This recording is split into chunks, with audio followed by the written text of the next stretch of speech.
كتبدا القصه بظواهر غريبه في واحد الشاطئ. الكرش ديال واحد البنت بدات كتكبر بواحد السرعه مخيفه، حملات وولدت الوليد في 20 دقيقه فقط. والغريب في الامر هو ان الطبيب فاش قطع عليها كرشها بالموس الجرح برا في البلاصه، اما الدراري اللي كيلعبوا في الشاطئ تحولوا من دراري صغار لمراهقين في ساعات قليله. هادشي خلى الناس يعرفوا بلي كاينه شي حاجه خطيره في هاد الشاطئ. القصه كتبدا مع راجل ومرته جاي وبريسكا اللي داو ولادهم، بنتهم مادكس عندها 11 عام وولدهم ترينت اللي عنده 6 سنين، لواحد المنتجع سياحي في واحد المنطقه استوائيه. مدير المنتجع استقبلهم بنفسه وعطاهم مشروبات كترحيب خاص ليهم. هادشي خلاهم يحسوا بالحماس. الدراري كانوا فرحانين بزاف وكنشوفوا بلي تلاقاو بولد خو المدير سميتو ادلب. النهار اللي من بعد مدير المنتجع جاب لهم طاكسي يديهم لواحد الشاطئ خاص اللي كان محميه طبيعيه زوينه وفيها منحدرات صخريه نادره. المنظر ديالها كان كيخطف الانفاس. كنشوفوا باللي عائله واحده اخرى انضمت ليهم، الدكتور تشارلز ومراته اللي كتبان مازال صغيره سميتها كريستال، وبنتهم كارا، والام ديال كريستال سميتها اغنيس. المدير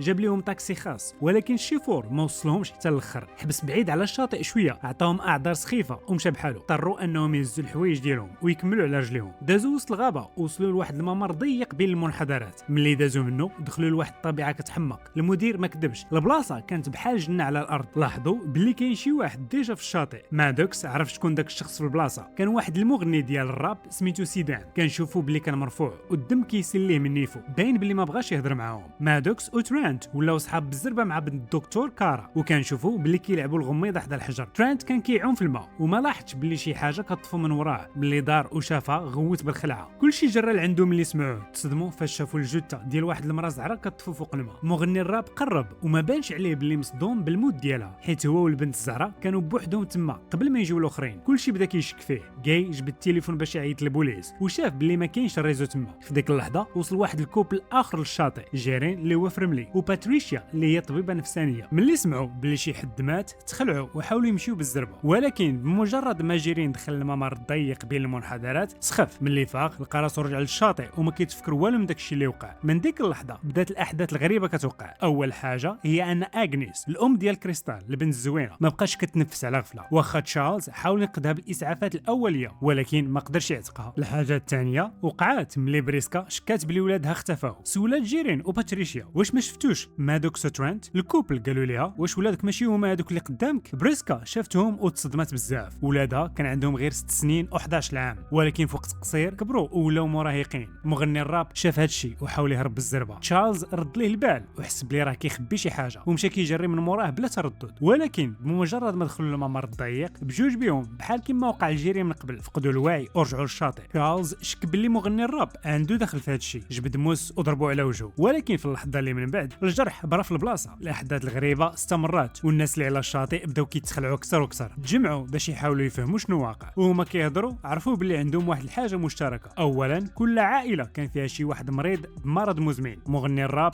عنده الهيموفيليا اللي هو نزيف ديال الدم، باتريشيا عندها الصرع، تشارلز عنده مشاكل نفسيه، وبريسكا عندها ورم كيكبر في الكرش ديالها. كلهم شراو الدواء من واحد الشركه سميتها وارن ان وارن، ومن بعد ربحوا عطله مجانيه. وهما كيهضروا شافوا شي واحد كان كيضربهم بالضوء من فوق الجبل اللي مقابل معاهم. واش كاين شي واحد كيراقبهم من تما؟ في ديك اللحظه لاحظوا الجثه ديال البنت اللي لقاوها من قبل. غير في 3 سوايع فقط الجثه تحللات والعظام ديالها ولاو بويض. كلشي تصدم حيت عاده الجثه كتحتاج على الاقل 7 سنين باش تحلل بهذه الطريقه. بان بلي الوقت كيمشي بطريقه غريبه في هذا الشاطئ. حسبوا السرعه اللي تحللات بها الجثه، 3 سوايع كتساوي 7 سنين. اذا في هذا الشاطئ نص ساعه كتساوي اكثر من عام في الوقت العادي. هادشي اللي شرح علاش اغنيس مات على غفله، حيت الشاطئ سرع الشيخوخه ديال الخلايا ومات بسبب الكبر. وهادشي شرح حتى علاش الدراري كبروا بالزربه في ساعات قليله. شويه كنشوفوا بلي بريسكا سخفات، كان عندها واحد الورم ديال 3 سنتيمتر في الكرش ديالها، ولكن دابا كرشات نفخات بزاف قدام عينيهم. تشارلز قرر يدير لها عمليه جراحيه بالزربه، ولكن ملي حل كرشها بالموس الجرح برا في البلاصه. ما بقاش عنده خيار اخر من غير انه يعاود يفتحها. هاد المره كلشي تعاون باش يخليو الجرح محلول، وتمكنوا اخيرا من انهم يحيدوا الورم. فعلا كان كبر بزاف ولا قد واحد الكره. في اللحظه اللي من بعد بريسكا برات تماما، كانت بحال شي معجزه طبيه. في هذا الوقت ترينت وكارا كانوا ناعسين مع بعضياتهم. ملي خرجوا من الخيمه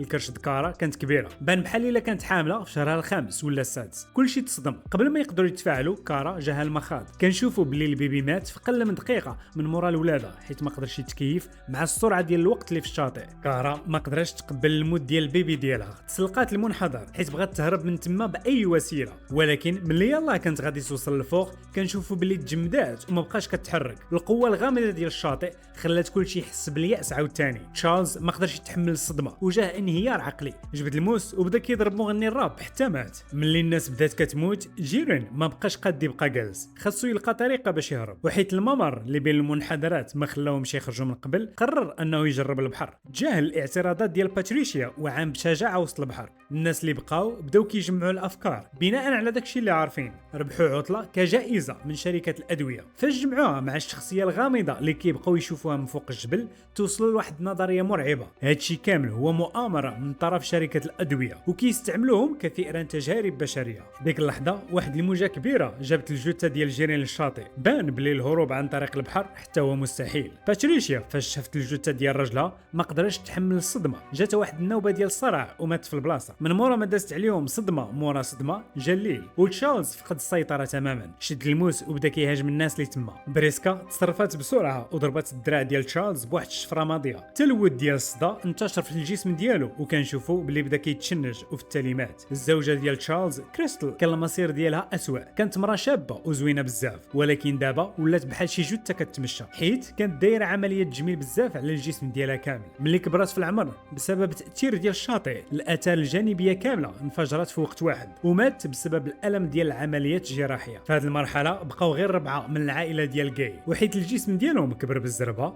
الشوف ديال جاي تدهور بسرعه والسمع ديال بريسكا ولا ضعيف حتى هو. الكوبل تفكروا حياتهم كامله، المشاكل والصراعات والندم واللحظات الزوينه، وفي الاخر تعانقوا وواجهوا النهايه مجموعين. ملي طلع الضوء ديال النهار عاوتاني مادوكس وتراونت ولاو في مرحله عمريه متقدمه منتصف العمر، بقات ليهم غير ساعات قليله باش يعيشوا. مادوكس اقترح باش يصاوبوا القلعه الرمليه المفضله ديالهم مره اخرى، بحال هذيك اللي صاوبوا ملي كانوا صغار، او بالاحرى بحال هذيك اللي صاوبوا البارح. وهما كيلعبوا ترانت تفكر انه ولد خو المدير ادلب كان عطاه واحد الرساله قبل ما يجيو. الرساله كان فيها واحد الرمز سري غير هما اللي يقدروا يفهموه. ملي ترجموها ترانت تصدم. الرساله كتقول عمي ما كيعجبوش الشعوب المرجانيه. واش هذه كانت رساله سريه من ادلب كتقول لهم كيفاش يهربوا؟ عرفوا باللي غادي يموتوا على اي حال، فقرروا انهم يغامروا. نقزوا في البحر واكتشفوا واحد النفق كيدوز وسط الشعوب المرجانيه، عاموا بالجهد ولكن على غفله حوايج مادوكس تشدوا في الشعوب المرجانيه. ترانت كان خاصو يرجع باش ينقذها. في هذا الوقت فوق الجبل اللي مقابل معاهم